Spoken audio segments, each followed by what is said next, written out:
Welcome, and thanks for joining us.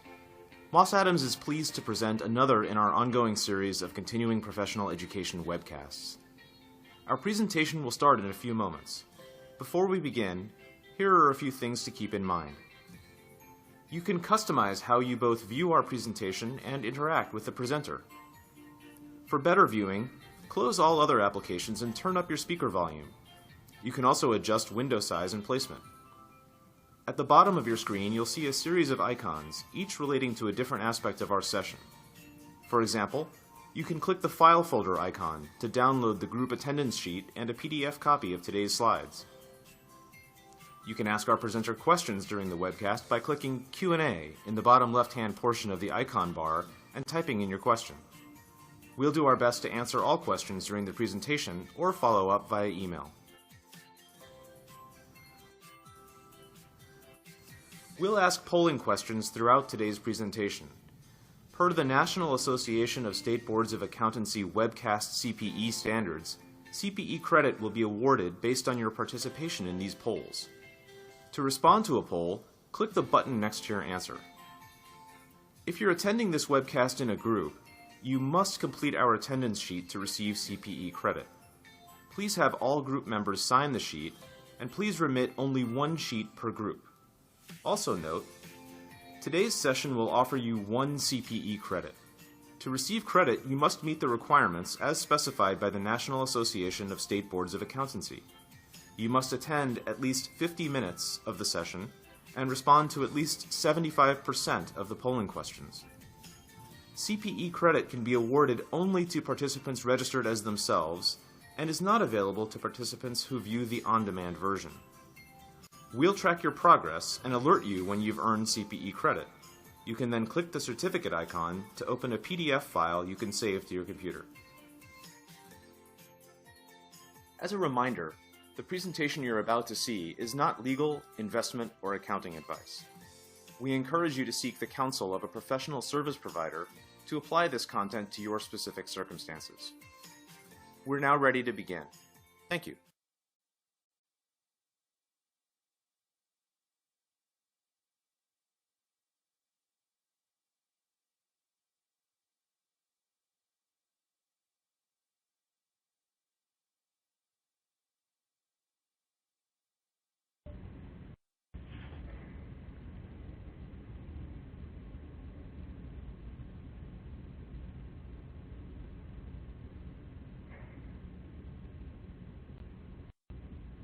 Good morning and welcome to a Moss Adams webcast.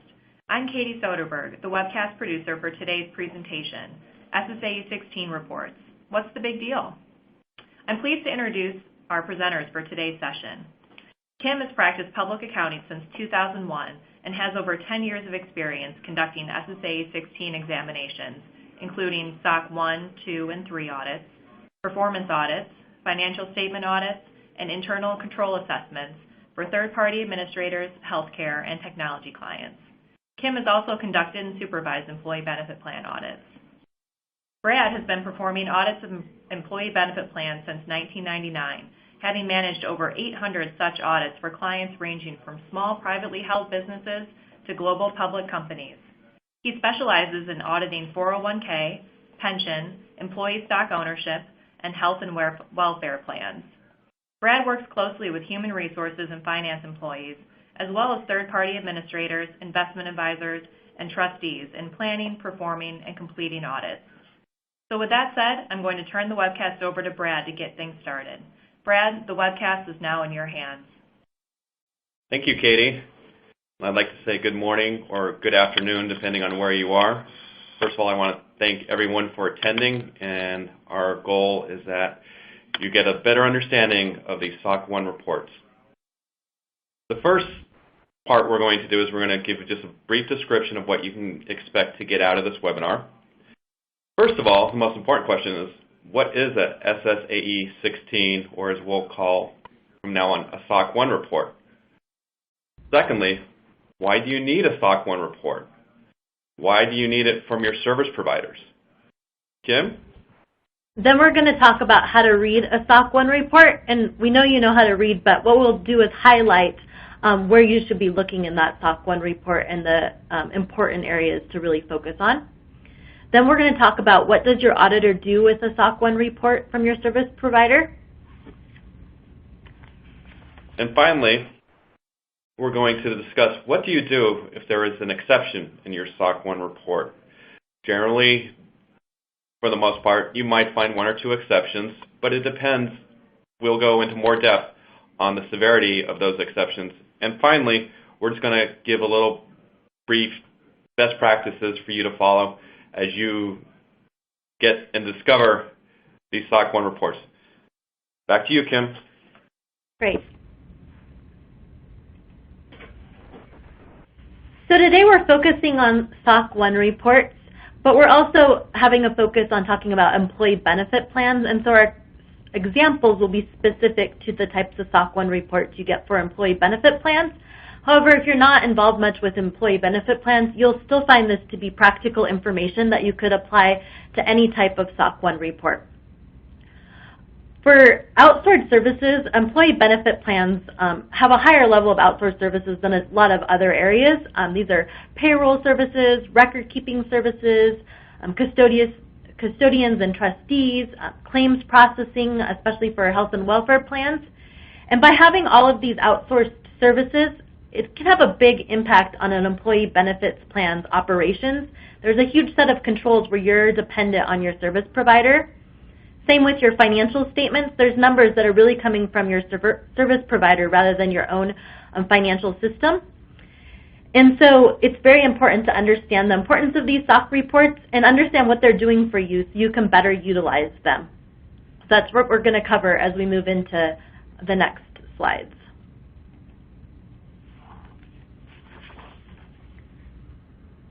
So first we're going to make sure you really understand what a SOC report is. There's lots of terminology out there. A few years ago you probably heard the word SAS 70 all the time. Now sometimes you hear a SOC report or SSAE 16. So first I want to go into a little bit of information on what these different terms are.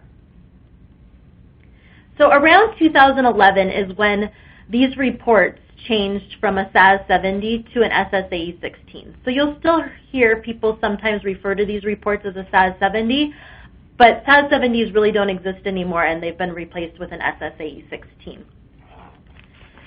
Then with SSAE 16, when this was rolled out, a SOC report framework was set up, and so there's three different types of SOC reports. There's a SOC 1, a SOC 2, and a SOC 3. And just to clarify a little bit even further, when we say SSAE 16, it's called that because it's done in accordance with the Statement on Standards for Attestation Examinations, and it's done in accordance with number 16 of those requirements. Previously, they were done under auditing standards, which is Statement of Auditing Standards is why it was called SAS. For the SSAE 16s, then the SOC 1, the SOC 2, and the SOC 3. The SOC 1 is what you should be getting if for your employee benefit plan type service providers because it focuses on internal controls over financial reporting. But then there's also a SOC 2 and a SOC 3, and it's good to understand what those are. A SOC 2 was developed to hit a broader range of service providers because sometimes there's controls that need to be tested that that user entities are interested in, but it doesn't really fit in the framework of financial reporting. And so the SOC 2 option is used oftentimes for like cloud providers, software as a system, a lot of IT type environments. And for those, it's much more rigid in what you have to have in the report. There's certain criteria related to the trust principles. It focuses on security, availability, processing integrity, confidentiality, and privacy. And then a SOC 3 report, you might not see these as much, but the nice thing about a SOC 3 is it's for general release. And so if an entity has a SOC 3 report, they can post it on their website, but it's much more abbreviated in that you're really only getting a system description of the system rather than all of the testing of the controls that the auditor does. Some entities have more than one SOC report done. You might have a payroll service provider that actually has all three of these done. But what you should be focusing on when it comes to your employee benefit plan and the services provided there is a SOC 1 report.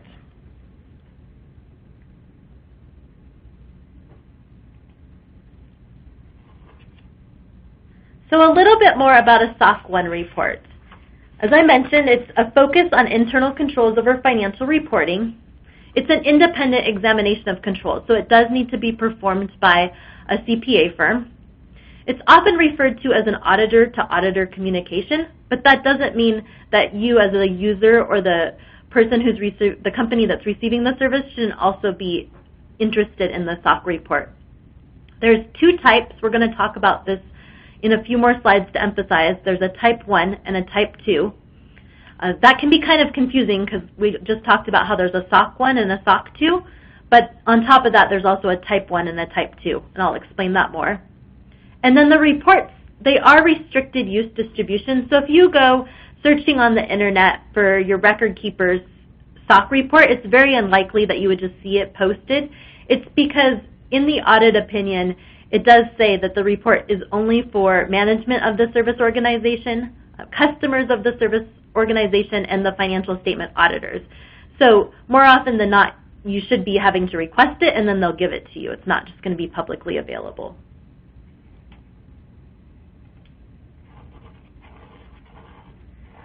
I like this slide because I think it helps compare a SOC 1, a SOC 2, and a SOC 3 and highlights the differences.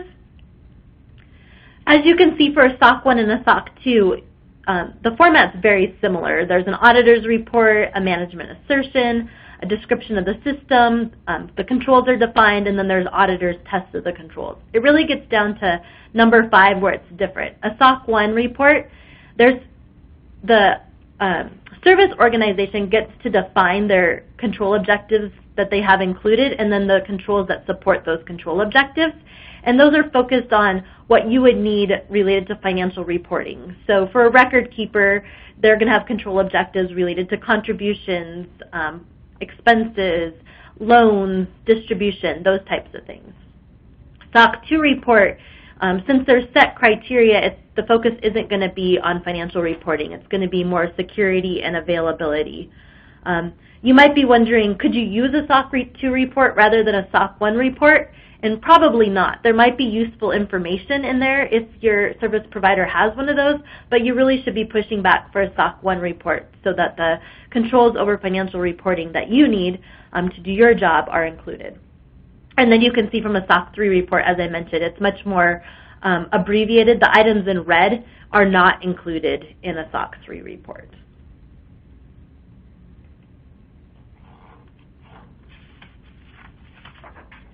So a type 1 versus a type 2. So once you've determined your service provider's given you a SOC 1 report, you then want to figure out, did they give you a type 1 or a type 2 report? And this is very important because a type 2 report gives you a lot more assurance. And the reason is a type 1 report is just a point-in-time report. I often call it a balance sheet type audit. It means that it's an as-of date, and only the controls are looked at for design and implementation. So for example, if your service provider gave you a SOC 1 Type 1 report as of December 31st, 2015, that's basically saying that they only had to do enough testing to know that those controls were in place on that date. They didn't test that those controls were in place on January 1st or December 29th. It's really just a point in time. Whereas a Type 2 report focuses on operating effectiveness of internal controls. It covers a period of time, more like an income statement audit. It's typically a 12-month period, though there can be other number of months that are covered. And in order for an auditor to do this report, they have to test that those controls were operating effectively over that whole period of time. It's a lot more robust procedures. They're testing, they're doing sampling to make sure that those controls were doing what they're supposed to do the whole period of time. And so provides you a much level higher assurance, and that's what you really should be pushing to get from your service provider.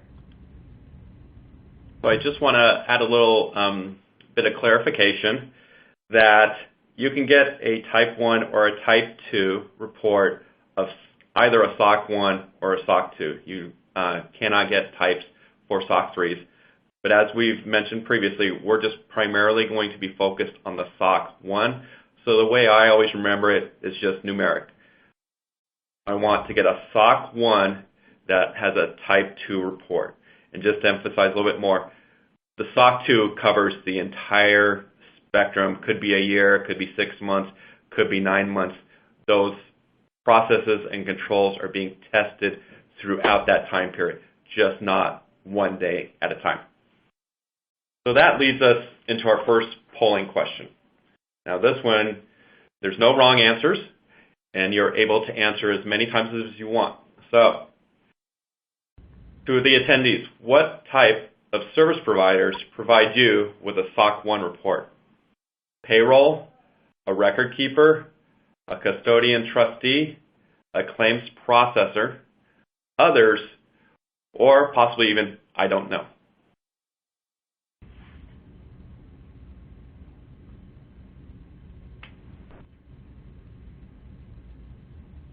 We're just going to wait a little bit longer for the results.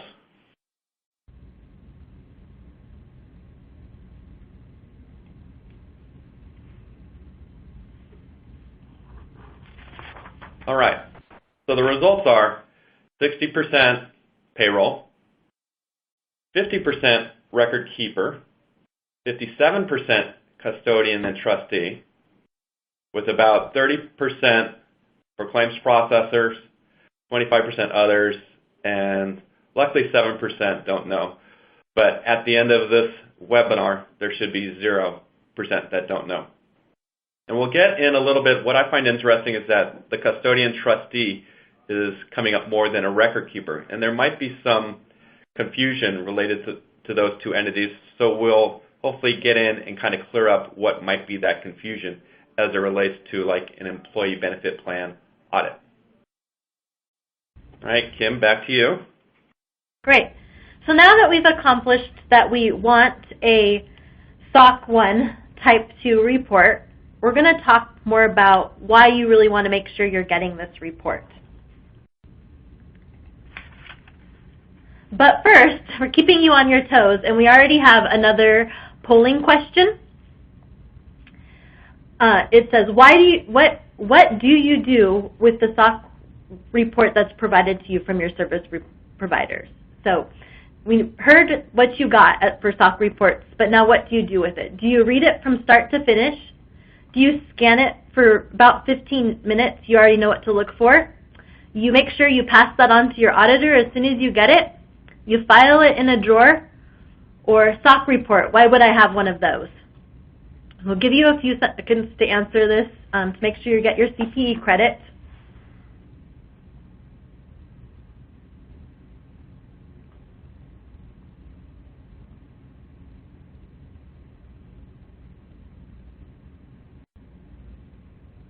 Okay, and I'll close the polls in just a couple more seconds.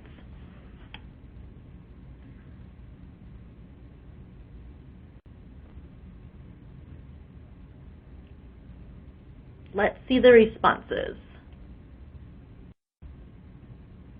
Okay, about 40% give it to your auditor, so that's great. I'm hoping by the end of this session that in addition to giving it to your auditor, that you'll spend at least 15 minutes looking at it, but that you'll also maybe document your review of that and really provide a good internal control and a way to evaluate your service provider.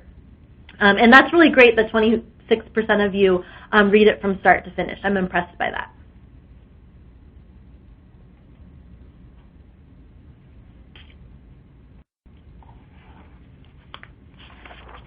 Okay, needs for a SOC report. So some of the reasons that you really want to make sure that you're getting a SOC report and that you're taking responsibility in reviewing that SOC report is, one, for employee benefit plans, fiduciary responsibility is really important.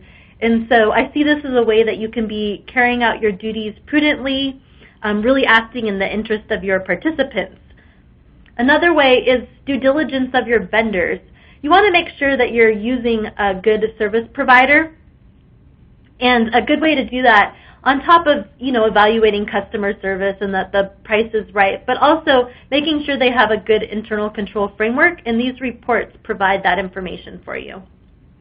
It's also a good monitoring control. Well, a lot of your internal controls for service providers are dependent on the service providers. Your job is to monitor that they're doing things correctly. And so by reading this report and documenting that per review, you're providing a good internal control for your employee benefit plan. And then it also reduces audit procedures. It's not something where they can be totally eliminated, and it's going to vary from auditor to auditor, but there are some advantages of having these SOC reports when it comes to auditor procedures, and Brad's going to talk more about that in a few slides.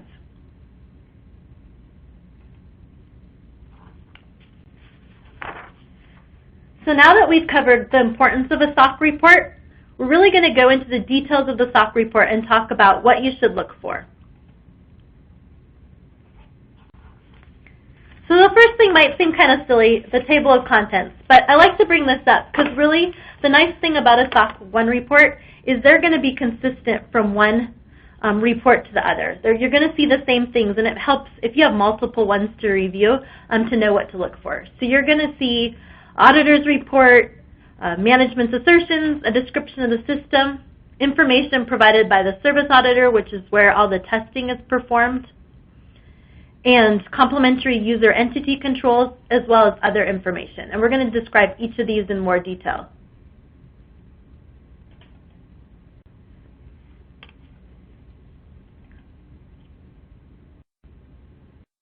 So the auditor's report. This is only going to be about 3 pages long, but it's really important to take a look at this section in detail.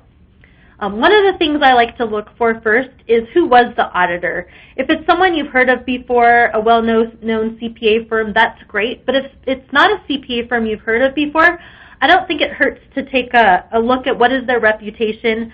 If there's any disciplinary actions taken against them, you can find that information online pretty easily. So something to consider. Next, you want to look at the examination period.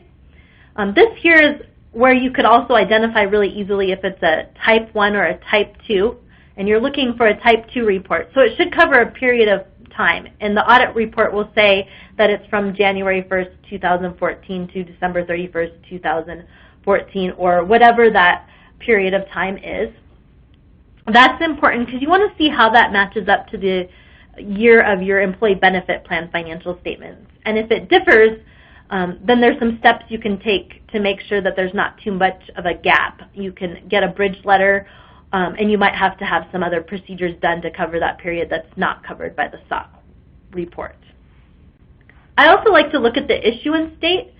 These reports are typically done 2 to 4 months after the end date of the examination period.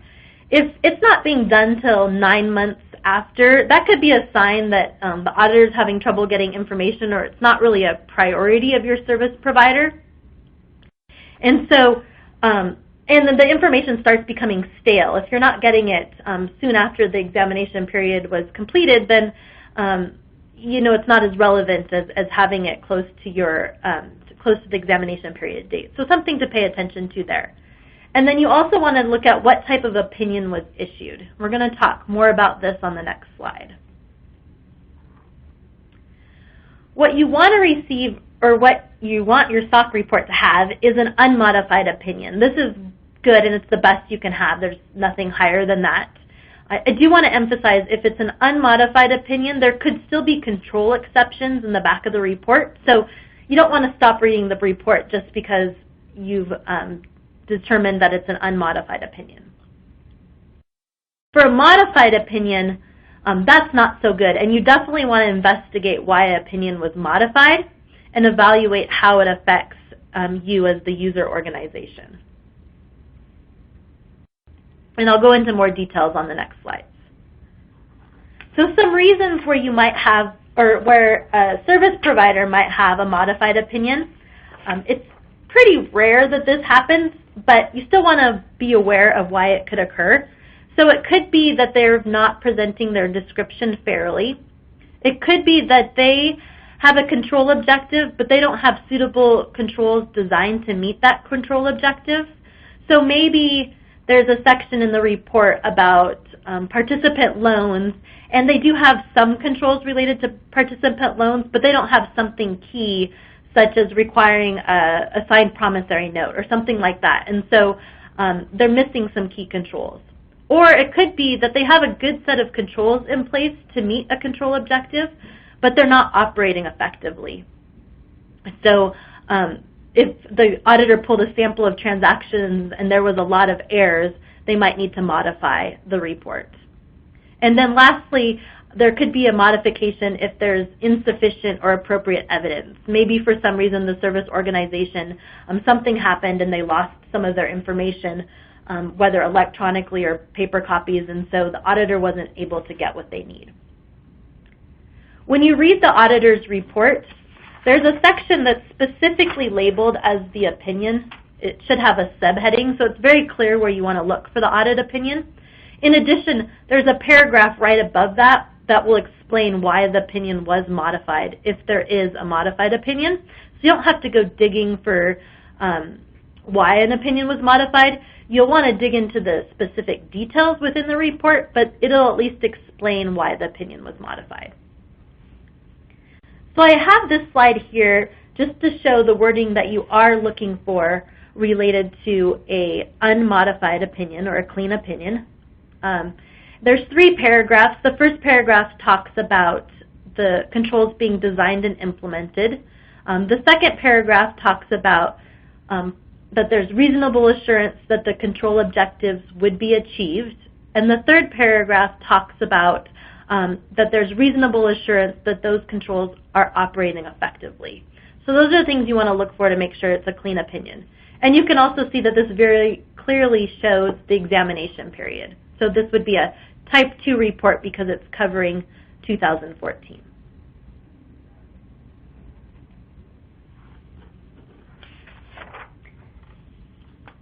If your service provider was given a report where there was an opinion modification, some key words you would see that would help make this clear is that in the opinion paragraph, after it says, in our opinion, it'll go on to say, except for the matter referred to in the preceding paragraph, or because of the matter referred to in the preceding paragraph.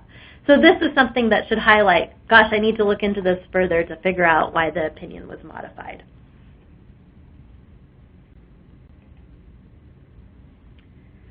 So we're on to our third polling question. What type of audit opinion do you want your service provider to have? Do you want it to be an unmodified opinion, a qualified opinion, an adverse opinion, or a disclaimer opinion? Hopefully this is a pretty easy question. I'll give you a few seconds to answer.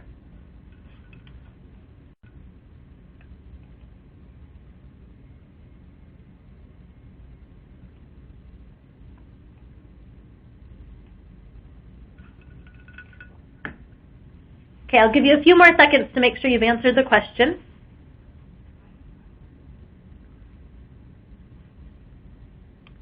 Okay, I'm going to close the polls. Good. Seems like you are all paying attention. 86% said unmodified. That's the type that you want to receive. That's the best your service organization can get. For the other types, qualified, adverse, or disclaimer, those would definitely require some investigation to figure out why the service provider didn't receive an unmodified opinion. All right, thank you, Kim. I'll kind of step in here now. We're going to talk a little bit about a scope paragraph.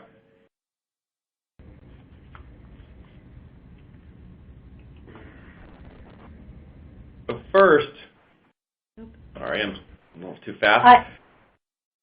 So the scope paragraph is going to identify specific things. One thing it will do is it may identify subservice organizations. Now, this is something that kind of came out with the new SSAE 16 rules. They're much more important, and they identify them much more clear about these, quote, subservice organizations. Now, they could be inclusive, but generally they're not, because the auditor and the service provider just want to discuss what the service provider does. For the most part, they will do what's called a carve-out, and that's a paragraph that explicitly states,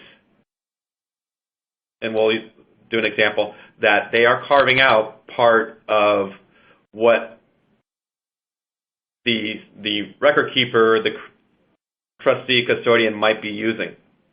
So in some cases, you need to understand what the carve-outs are, and even then, you may have to review the SOC 1 for the entity that is carved out. So here's a sample paragraph. ABC Company uses the custodial services of XYZ and the DEF record-keeping system from GHI. This description in Section 3 includes only the control objectives and related controls of ABC Company and excludes control objectives and related controls of XYZ and GHI. Our examination did not extend to controls of XYZ and GHI. Now, another thing that it will do is that it will state specifically within the entire report what XYZ or the record-keeping system might do. So, for example, the custodial services or the trustee, a lot of times they are just managing a plan's investments. So they may be in charge strictly of pricing of the investments. Most record keepers do not get involved in the pricing. So they may carve that out. They may say that this custodian is in charge of doing the pricing. Now, just to add another wrinkle, there may be some custodians that actually carve out or kind of farm out some of their pricing. They will call out the pricing systems that they use to get some of the prices. So it can get a little complex, but for the most part, usually what we see is that, especially on the record keeper side, they may be carving out, hey, some other entity is in charge of mailing participant statements or preparing them. So that may not be a significant item related to the auditor, but it's important to know what these carved out entities are working on. All right, secondly, another paragraph is management's assertion, and this is very important. It's required in a SOC 1 report. It reflects if there's been any modifications made in the audit report, either the opinion or the subservice. Once again, so we're talking about carve-outs or if they're inclusive.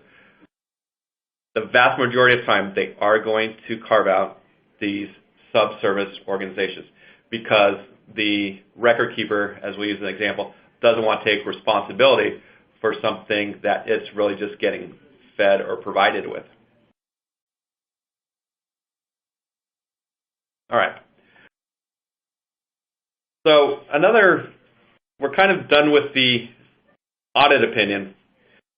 The next part of the SOC 1 report is really kind of a description of the system. And this could be this is probably the biggest part of these reports. It gets very detailed and says, here's what we do, here's how we do it. And as you'll see later, that's just half the story. So what they're likely to do is, one, just describe the types of services that they provide. They will describe in detail the procedures that are provided through those services or how they do it. They will discuss any related accounting records or supporting information. They will address how any significant events or transactions are addressed and processes used to prepare any types of reports. Because as we all know, there's reporting coming out of these entities, whether it be a claims provider, record keeper, or trust custodian. It would also be very specific in the control objectives and what controls have been designed to achieve these objectives. Obviously, there's other elements of the control environment, risk assessments, information and communication systems, control activities, and monitoring controls. So this portion of the SOC 1 report where it talks about what really it's like the guts of the system, that could be very challenging to understand what is done and what isn't done.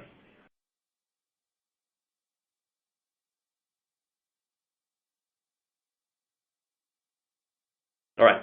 So the service auditor will will be specific about the controls. They will also discuss what type of tests the auditor is performing, and then ultimately, and most importantly, what the results of those tests are. Now this is, once again, it's going to be up to the auditor that is auditing the entity. Usually we see Big Four, but there's plenty of other firms that do have a specialty in performing these types of audits. But ultimately, it's up to the auditor to decide how much they want to test.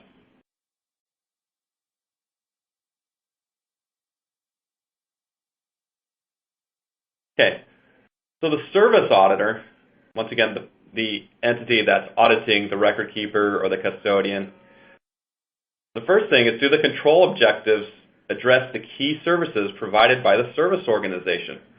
The auditor needs to understand and make a assessment if things are being covered. Secondly, are the tests that are being performed adequate to address the control objective? They can't just do inquiries. Famous quote from many auditors is, show me, meaning give me some evidence that I can see. While inquiries are very important, it's not enough audit evidence. So they're going to want to see transactions being recorded. There's generally other supporting information. Could be papers, could be reports that are printed out. So that's very important. They're going to do this on a sampling basis. And once again, the service auditor determines how big the sample is. They may sample specific months or days. So that's kind of the secret of auditors. They're never going to, it's not going to be in the report how much they tested. And then ultimately, the service auditor needs to report if there were any exceptions as a result of their testing.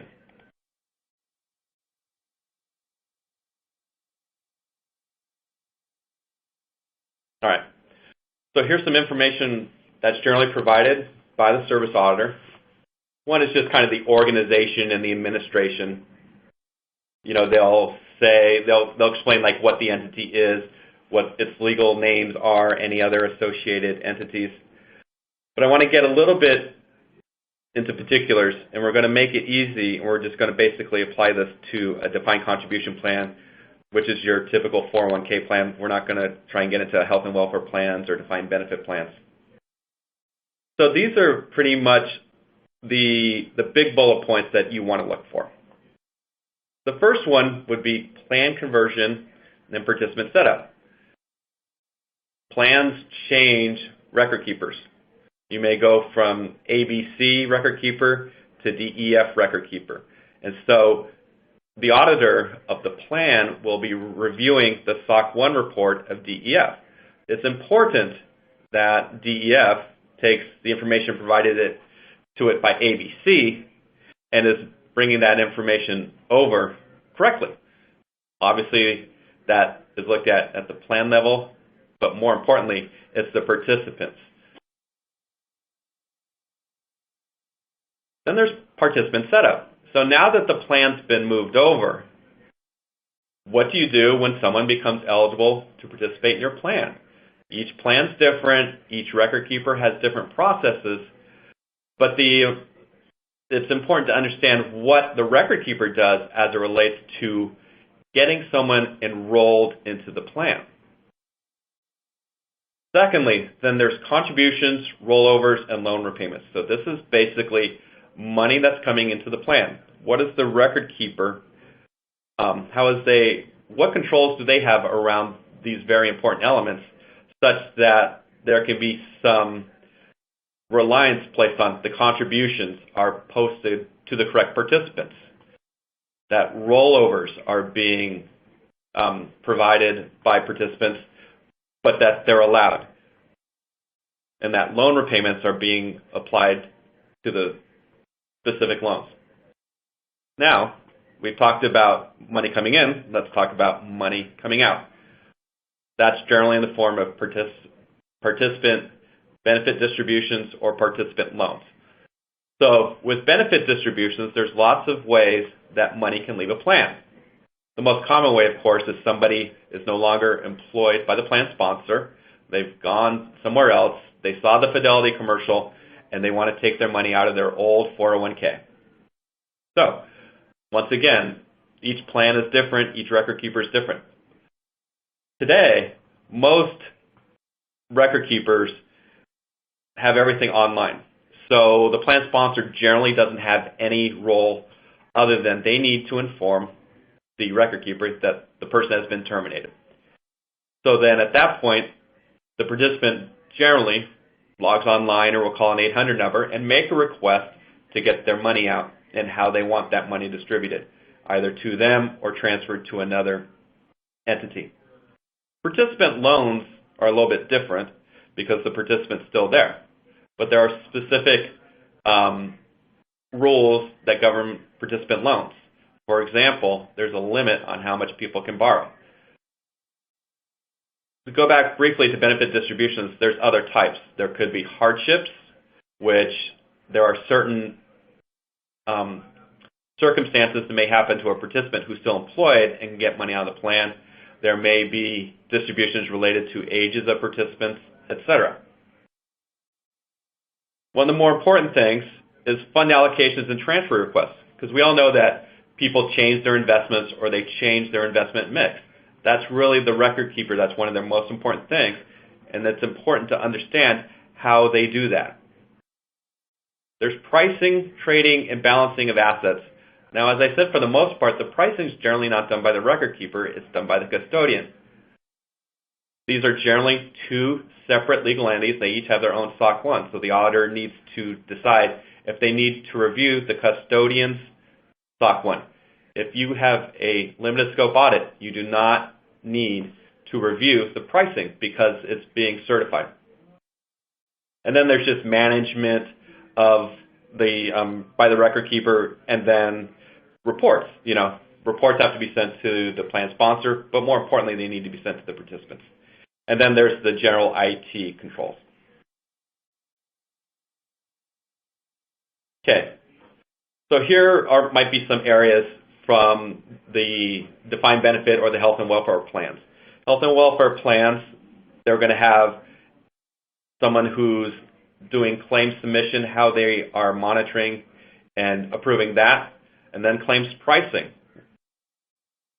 And then ultimately, the processing or adjudication of that, and then finally, the payment of that. So generally, these are your big, your Aetnas, your Blue Shields, your Blue Cross, for example.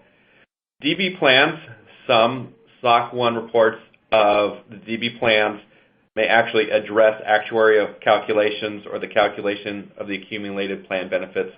But once again, that's not the main focus of this. All right. Here's the most important part, is you need to understand complementary user controls. And this is kind of where plan sponsors may be caught a little bit off guard.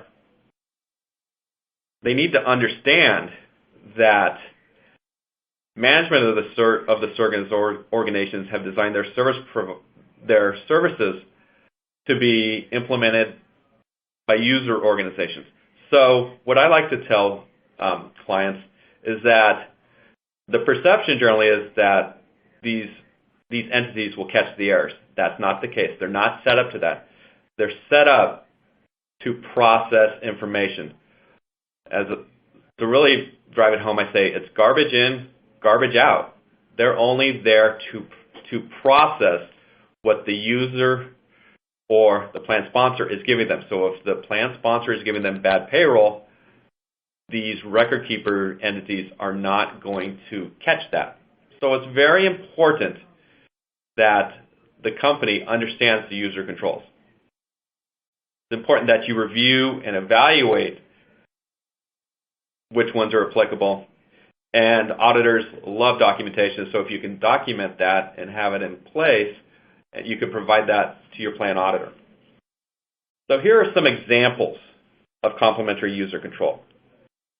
And you'll notice all these bullet points start with the plan sponsor is responsible. So the first one, as it relates to enrollment, the plan sponsor is responsible for determining the eligibility date of participants based on plan rules and providing the paperwork needed to allow eligible employees to enroll. So the plan sponsor needs to essentially tell the record keeper that, hey, we hired this individual, they've met the requirements to enroll in the plan. If they contact you, enroll them. Most importantly, as I said, the plan sponsor must ensure any data sent to this entity, the record keeper, must be accurate, complete, and timely. Once again, if it's bad information, this record keeper is not going to catch it. They're just going to process it. So you send them the information, the record keeper sends it back to you. Well, your job isn't over. The plan sponsor is responsible for reviewing and approving any participant requests that requires plan sponsor approval. Sometimes loans or distributions, specifically hardship distributions, require the plan sponsor to essentially okay that transaction. The plan sponsor is responsible for notifying the record keeper if there's any personal changes at the plan sponsor. So, obviously this is sensitive information, so there's going to be specific people at the plan sponsor that have access to portals or websites. If that person leaves and someone new comes in, it's up to the plan sponsor to go back to the record keeper and say, hey, this person's new and they need access. And finally, the plan sponsor would be responsible for notifying the record keeper if there's any changes in the plan. All right, just some little bit tidbits because we want to save some time for questions. There's other information. They may put it at the end generally. Some of the things is like, hey, this entity has plans in case, like Hurricane Katrina, they'll talk about maybe how they've got backed up or other things. But it's beyond the scope of the engagement. It's more informational purposes. It is not audited. So as I said, business continuity plans, other services, it's generally at the back, and like I said, it's more for informational and not for really the auditors. I just want to briefly run through what an auditor does with these reports as we're running out of time, and we definitely want to get to some questions. So the auditor is going to review the control objectives, review the exceptions if there are any, and review the user controls. Then the auditor needs to determine, are the user controls in place? So they're generally going to do that by talking to the people who are administering the plan at the plan sponsor. We may say, okay, how do you communicate a change in maybe someone's payroll? Someone gets a raise. How do you communicate that to the record keeper? Or how does that flow through the payroll system? The auditor then can make a decision as to whether those controls are working or not. If there are, then they can rely on some of the information being provided by the plan sponsor to the record keeper. So they can have some trust that the plan sponsor is giving the record keeper good information. So the big thing, well, how does this help you? What's the impact on the audit? This allows the auditor to put some reliance on the processing of specific transactions.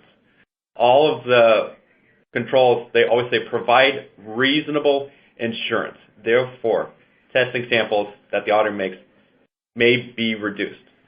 Auditors cannot eliminate testing. I've seen instances where auditors said, well, I got a SOC 1 report, so I don't have to test anything. That is not correct. You need to test something. And as I mentioned, the big 5 areas that the auditors really look at, because that's where the most transactions are: contributions, distributions, allocation of investment income to the participants' specific accounts, execution of investment elections, I want to spread my money out a little bit more, and enrollment. All right. Hopefully things aren't getting too crazy, but our last polling question, I believe, whose responsibility is it to assess your service provider's annual SOC report? Is it yours, your auditor's responsibilities, or is it a shared responsibility?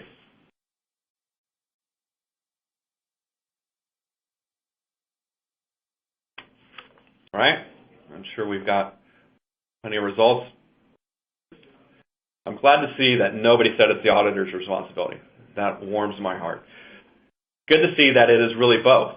Understand it's important, and that's what we're trying to get. It's important for you, the plan sponsor, to read this. But the auditor should be reading it also.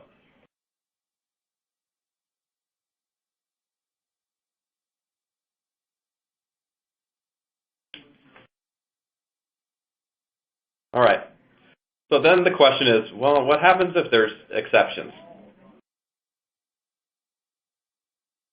Firstly, the auditor is going to identify what it is and then evaluate the risk. How are the user organization's financial statements impacted, or what does this exception do to essentially the information they're processing? We need to look at compensating or risk mitigating controls. Kind of like an airplane, there's kind of some redundancy built into these. Hey, maybe it's not caught on the first thing, it may be caught on the second thing. So if there are too many exceptions, the auditor may decide, you know what, I don't feel as comfortable testing as many as I want to. I want to test a few more. Just maybe, if my sample's bigger and I find no problems with that sample, then I could probably place the same reliance if there weren't any exceptions, but I tested fewer. So here's a sample of an exception. The processing team completes a checklist for each trading day, which is saved electronically and reviewed by management. 2 of the 60 checklist samples did not have this review documented. So the auditor needs to kind of sit back and say, okay, 2 out of 60 times they didn't do it. Is that really going to impact my audit? Ultimately, the auditor will decide how that impacts it. We've got another exception, but I think I'm going to skip it because I just want to get to people's questions. So I'll turn it over to Kim to wrap this up. Thanks, Brad. So now that we've talked about the importance of a SOC report and really how to review it, some best practices are documenting that review. So the first step is making sure you collect these reports annually and you're collecting all the ones that you need. The next thing is to put together a memo or an Excel spreadsheet that really serves to show that you did a thorough job of reviewing the SOC report. It can cover the examination period, who the auditor was, the type of opinion issued. If it was a modified opinion, you'd want to include further evaluation.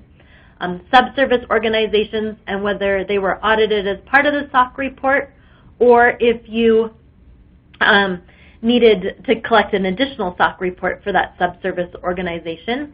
You'd want to show your evaluation of the control objectives, making sure they covered all the areas that you expected. If there was exceptions, documenting how you evaluated the effect of that exception on your organization. Complementary user entity controls. It's great if for each of those controls listed in the SOC report that you go through and document what your controls are. And then the last item is obtaining a bridge letter if there's a gap between the examination date of the SOC report and your financial statement date for the employee benefit plan. The service organization will typically provide you a letter, at least for 3 months, explaining if they've had any changes in internal controls or if their internal controls stayed the same. And then once you have this, it's good to get credit for it and provide that documentation to your auditor. It shows that you really are performing a good monitoring control. So that concludes the actual webcast. I'll turn it back over to Katie to see if we have any questions. Great. Thank you so much, Kim and Brad. We covered a lot of information in a pretty short amount of time, but we do have some time left for questions. We've had a lot of great attendees submitting questions, some detailed, some kind of more general, so we'll take a few minutes and see how many of those we can address in the time we have left. Again, if we're unable to address your specific question over the phone, we will certainly follow up with you after the presentation to provide an answer. So one of the first questions that came in, Brad, maybe I'll pose this to you. Someone commented that their year ended on 12/31, and yet their SOC 1 report was from January through October. So what can they do in that situation? Well, this is right where we finished off. For the most part, the entity that had the SOC 1 report will provide what's called the gap letter, and as Kim just mentioned, for the most part, it's going to say for these last 2 months, we didn't change anything, and so therefore, the auditor can kind of bridge that gap saying, okay, well, things worked for 10 months. They didn't change anything for the last 2 months. It's not unreasonable for the auditor to say, these processes worked for 12 months. So that's called a gap letter. They're very specific, and they have to come from the entity that provided the SOC 1 letter. Great. That's a great response, Brad. Thank you. Kim, maybe this is one that you can address. This came through from one of our attendees. Someone asked, does the service organization have any say over what control objectives are going to be covered or tested? Maybe you can touch on that for a quick moment. Definitely. It's not like you're going to get asked what control objectives they plan to cover, but if you're reading the report and you're finding that there is a large control objective that you feel really should be covered, I would contact your service provider and let them know. It could be something that they just haven't thought about, and they might be getting inquiries from a bunch of different service organizations, and what they really want to do, or customers of the service organization, and what they really want to do with these SOC reports is minimize the extra work they have to provide in areas that aren't covered. So I feel like they're open to including additional control objectives if it would reduce the number of questions they're getting from their customers. So definitely feel that you can reach out to your service provider and make sure they have controls that cover certain areas. Or another example would be if they only have a Type 1 report, give some pushback saying what we really need is a Type 2 report. And if enough people are doing this, you'll find that they'll make the changes. So. Great. Thanks, Kim. And, one other question that came through, similar to what you were just discussing regarding the Type 1 versus the Type 2, one attendee asked, what do I do if my service provider has a SOC 1 Type 1 report instead of a SOC 1 Type 2 report? Any thoughts there? Yeah, I can answer this. Well, one of the first steps I would do is to push back on your service provider. I do a lot of these SOC audits, and I find the reason my clients need them is it's because their customers are asking for what they need. And so, they want to keep their customers. So first one would be push back. The second one is if you aren't able to get a Type 2, then there might be some additional procedures your auditors are having to perform because you don't have that report. So. And I think I'll address this more from the auditor of the plant. I'll be honest, that report doesn't do me any good. It tells me what's installed, here's the processes, but they didn't test it. So I can't make any type of conclusions as to, well, those processes work.